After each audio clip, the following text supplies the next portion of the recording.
प्रिय विद्यार्थियों, स्वागत है आपका इस सत्र में। एक सवाल कमेंट सेक्शन में बहुतायत विद्यार्थियों के द्वारा पूछा जा रहा है कि सर मैं एससी कैटेगरी से बिलोंग करता हूं, या सर मैं एसटी कैटेगरी से बिलोंग करता हूं, या सर मैं ओबीसी कैटेगरी से बिलोंग करता हूं, तो क्या मैं ईडब्ल्यूएस प्रमाण पत्र बना सकता हूं या ईडब्ल्यूएस रिजर्वेशन ले सकता हूं।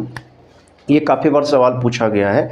तो प्रिय विद्यार्थियों, ध्यान रखेंगे, यदि आप एससी कैटेगरी से हैं, एसटी कैटेगरी से हैं या ओबीसी कैटेगरी से हैं, तो आप ईडब्ल्यूएस प्रमाण पत्र नहीं बना सकते हैं, क्योंकि आप पूर्व में ही आरक्षण का लाभ ले रहे हैं।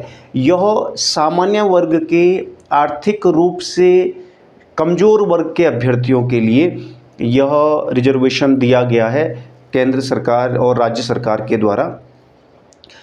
हालांकि यह मामला अभी सुप्रीम कोर्ट में विचाराधीन है, फिर भी अभी जो स्थिति है उसके हिसाब से सिर्फ जो अभ्यर्थी सामान्य वर्ग से होंगे वो अभ्यर्थी ही ईडब्ल्यूएस का प्रमाण पत्र बना सकेंगे। ये ध्यान रखेंगे।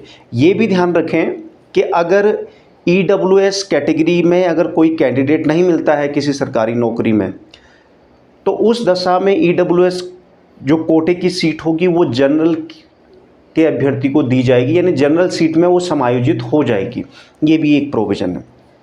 इसके साथ ही साथ ईडब्ल्यूएस प्रमाण पत्र जनरल कैटेगरी के यानी सामान्य वर्ग के वे अभ्यर्थी बना पाएंगे जिनके परिवार की सालाना आय 8 लाख से कम है, जिनके पास कृषि भूमि एग्रीकल्चर जो लैंड है 5 एकड़ से कम की एग्रीकल्चर लैंड है, इससे अधिक या इतना या इससे अधिक नहीं होनी चाहिए, जिनके पास अधिसूचित नगर पालिका क्षेत्रों में 100 वर्ग गज से अधिक की लैंड या इतना या इससे अधिक की लैंड नहीं होनी चाहिए, और जहां पर अधिसूचित नगर पालिकाएं नहीं हैं उस क्षेत्र में आवासीय भूखंड 200 वर्ग गज या इससे अधिक नहीं होना चाहिए। ये चीज़ का ध्यान रखेंगे कि आवासीय भूखंड अगर आप नगर पालिका नगर निगम क्षेत्रों में हैं तो 100 वर्ग गज से अधिक का नहीं होना चाहिए, ये ध्यान रखेंगे, या इतना या इससे अधिक का नहीं होना। और अगर आप ग्रामीण क्षेत्रों से हैं तो 200 वर्ग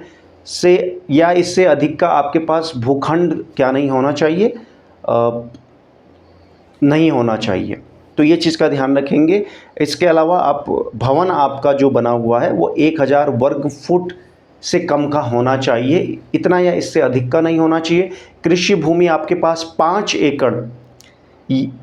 एकड़ से कम होनी चाहिए, ना तो 5 एकड़ या 5 एकड़ से ज़्यादा नहीं होनी चाहिए। और आपके सबसे पहली जो कंडीशन है 8 लाख आपके परिवार की सालाना आय 8 लाख या 8 लाख से ज़्यादा नहीं होनी चाहिए, ये ध्यान रखेंगे। 8 लाख से कम आपके परिवार की सालाना इनकम है तो आप ईडब्ल्यूएस प्रमाण पत्र बना सकते हैं।